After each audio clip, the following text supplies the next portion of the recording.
Hello, Americans and other friends, subscribers around the world. Back again, man.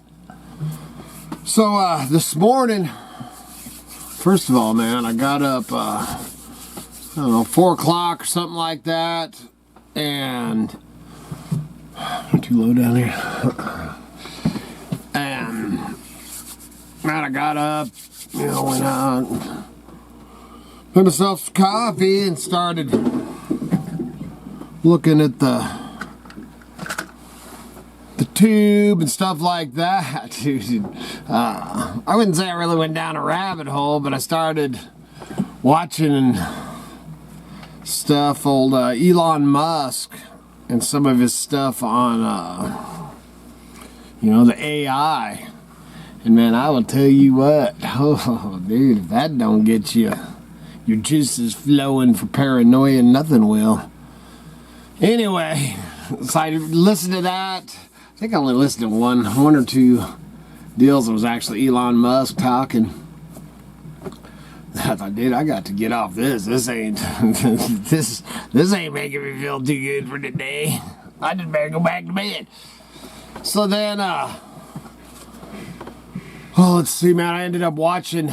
Doug just put a video. I don't know if it was today or yesterday, but Doug just put a video out. You know, now talking about, oh, you know, which I was checking the headlines and stuff too. The last couple of days, I'd seen that CNN, you know, because you can always believe what they have to say. I don't know where Doug got his thing, but it was about eggs giving you blood clots and, you know, all this stuff. Dude, this eggs and bird flu and all this stuff. Anyway. So then I started, man, I was going to jot down a few notes, go, you know, figure we'd go back on this chicken saga that we've been on. You know, man, I don't know how long ago it was when I first started talking about it. But anyway, instead of making notes to get my mind off it, I just started writing. So this is going to be kind of a different video. I'm sure that I'll jump in here and all that, but I'm going to read the 2 or 3 pages that I wrote, you know, on chickens and eggs and feed and bird flu and just all that jazz, man. You know, and everybody's got their own hoorah on the eggs, and I get into that. So I'm going to read this to you. All right. One thing I've really noticed about chickens is everybody that has them thinks their way is the best way, and I probably ain't no different. I've had chickens off and on pretty much my whole life. I have to read my own right. Pretty much my whole life. And for the most part, don't do anything different now than I did when I was 14 and my brother and I started an egg business. See, that makes me want to take, that's one of the reasons I wrote this down, because that makes me want to take off and tell you the stories about me and Zach, my brother, and our egg business. It was profitable. Okay. But I ain't going there, man. That's why I wrote this crap down. Let's talk feed. A couple of weeks ago, I mentioned bad feed and some videos on TikTok going around.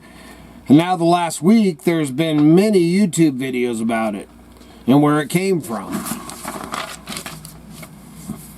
I also did a video about it a few days back. From the research I have done, the main problem was low protein, and it was missing one other ingredient. I can't remember what it was. You can go back on my videos too. I don't know if I mentioned it on there. Your feed needs to be at least 16% to 18% protein. 18% is better. That's what I shoot for, is 18%. A lot of folks have been or are choosing to make their own feed, and that is great. But if you are buying the grains and things going into your feed, that could be a problem as we get farther into this year. That goes right along with the, you know, food shortage and everything, man. And if you watch Adapt 2030, I tell you all the time, Did that dude is spot on, and there is a food shortage coming, and grains and all that's going to be huge. We are actually working on some things to grow and produce our own at this time. To grow our own. We're not going to get into it. I'm sure I'll do videos on it and show it later, but we're working on some things from everything from fodder to, mixing and growing and even wild, foraging type stuff, but we're looking to make our own feed. We're pretty happy. That's what I'm going to get into now is I love the feed that I'm getting right now, but I don't know how long I'm going to be able to get it. We are actually working on some things we're going to produce our own. At this time, we are very happy with the feed we are using, and also just got some info on a small farm just a couple of miles away that is milling some. I need to get a hold of them. That we're going to try.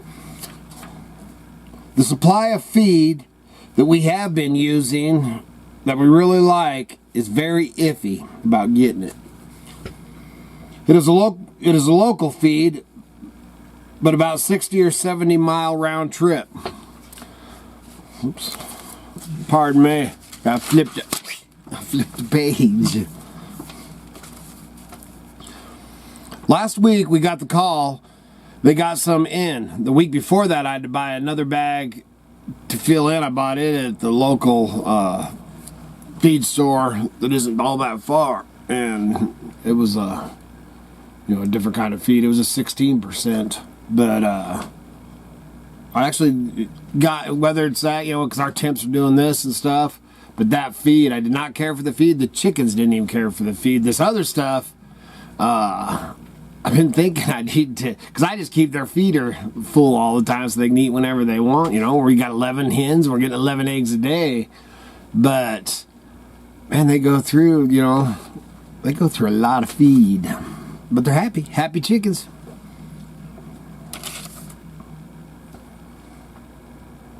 All right, so last week I got a call that they got some feed in, so we instantly headed out.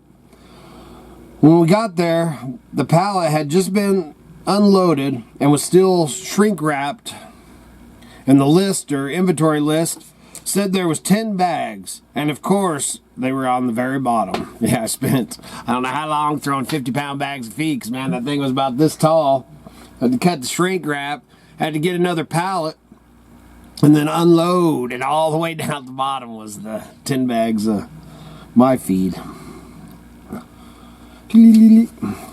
I got the okay in another pallet and dug my way in. I was going to buy it all, or I was going to buy all 10 bags, but an old boy came up looking for a bag, so I dug him one out and decided to only buy 4 bags. 200, that's 200 pounds of feed. They're 50-pound bags.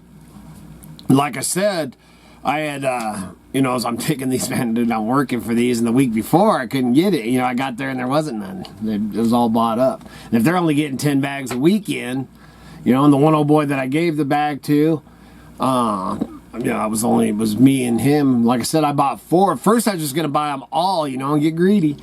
Watch out for yourself. But then I thought, dude, there's other people, there's not a lot of a lot of humans in our county, and they're, other than the couple of other feed stores to feed them more, which is Simplot Food is the other one that comes down from, I guess out of Caldwell, and it's an alright feed, but this one that I'm getting, I figured, oh man, I ain't gonna get greedy, so I only bought 4 bags and left, which the guy bought the ones, so there were still 5 bags there.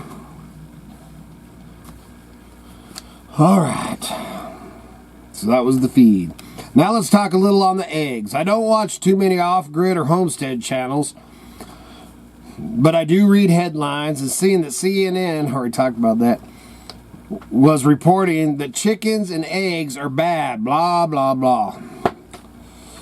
And I did watch Doug's video about the eggs can cause blood clots this morning.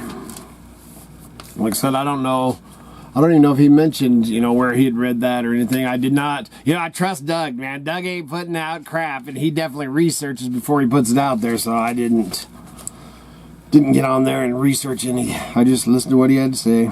I know it's all crock of crap. They ain't freaking.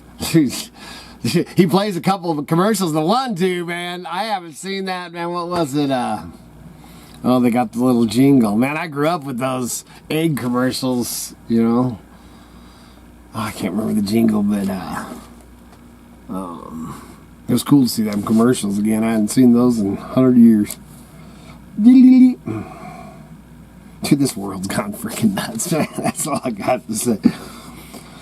I was going to talk about the bird flu and all that crap, but I just ain't feeling it. That's what I started, because I started to write stuff down.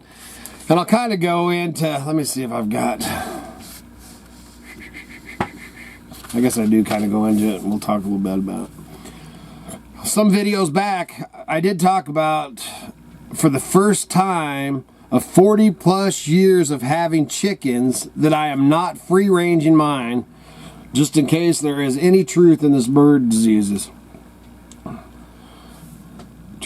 We live under a huge flyaway with hundreds and all kinds of birds in the creek bottom, and it's definitely better to be safe than sorry. Well, I thought I wrote down more than that, man, but anyway, that just touches on it, really. So, touch on that, a little bit more on the, man, I've showed, if you look back, if you're new to the channel, welcome to the channel, but if you look back on my videos, I've done what, I don't know how many, but I know I mentioned it a couple times in the videos, that I actually put a roof over my chickens, and I'm actually going to get smaller wire so that even the sparrows can't get in there with them, because we have, man, geese and swans and ducks and, not counting all the creek bottom birds and stuff. And, not everything's a bunch of crap, man. There is bird flus and diseases and stuff that go around. So I figured better be safe than sorry. But I have free range. I miss it, man. Especially, we'll see this summer. I've already thought about here and there, thinking about, oh, man, I could let them out for a little bit, or a day if I'm hanging out around here, but, you just get so paranoid, because the birds up there, they do their business, and if they do have a disease, and, you ain't ever going to see it and stuff, man. The birds, your chickens are going around just pecking stuff, so, I don't know. So, man, that's my thought, man. More than anything, just watching out for my girls and trying to protect them is my main thing, which, protecting my birds, I take care of them and they take care of us. So I definitely want to do that. We are planning on we're going to try to see if, we can just have some naturally, some chicks. I got a couple lines on some chicks, and I'm going to get some turkeys again. There's a few other things that just depends on what is going on. It's day by day around here. And then one thing I wanted to touch on too is everybody, like I said, everybody that raises chickens is, it's their way. And I'm no different than anybody else. But as far as lights, man, because I've heard lots of negative things about using lights and all this, and I'll tell you what I do, whether it's right or wrong, it's how I've been doing it for 40 plus years. But like tonight, right now, man, it's above freezing out there, it's 32, 34 degrees out there, pretty warm. Last night was warm. Tonight is going to drop below 0. I haven't had the light on the chickens, which I did go from the 11 eggs a day when I turned the light off, which that's just because of the light. But went from 11 to I think I got 9 yesterday, so 8 or 9. So, I dropped 3. Is that because of the light? I don't know. I ain't saying that for sure. My thing is more just taking care of my girls, man. I just want them to be, I don't put a heat lamp in there. I just have a 100-watt lamp that shines down on them. But as a lot of people say, that takes away from their resting time too. But as cold as it's going to be, because we're getting ready to get some Arctic blast below 0 crap for the next 3 days. So I will turn probably turn the 100-watt light on for them, man. Make sure you got it all secured and all that, because I've had lots of people, everybody's got their own opinion on it, man. This is just my opinion. This is just a hillbilly's opinion. But I'm going to turn it on more just so they're a little bit more comfortable. The other thing, man, if you have lights on them, the damn roosters will be screaming all night. So that's another reason you don't want a light on there. So that's just my opinion on that. You know, and that, I mean, that goes even with the rabbits. The rabbits don't need the heat lamp or anything like that. But with the temps, I actually have a heat lamp, you know, and it's up above shining down to keep their water bowls thawed out. I mean, they huddle up underneath it, you know. They don't need it and stuff, but they kind of enjoy it. That's my main thing. That's my take on it. Please remember to like, subscribe, and share. Check out the links below and the eBay store and the t-shirts and the decals. I just put another video on Patreon. Got some other stuff in the works for that. And what else, man? All that jazz. And good Lord willing. And them creeks don't rise. We'll be back again tomorrow. See ya.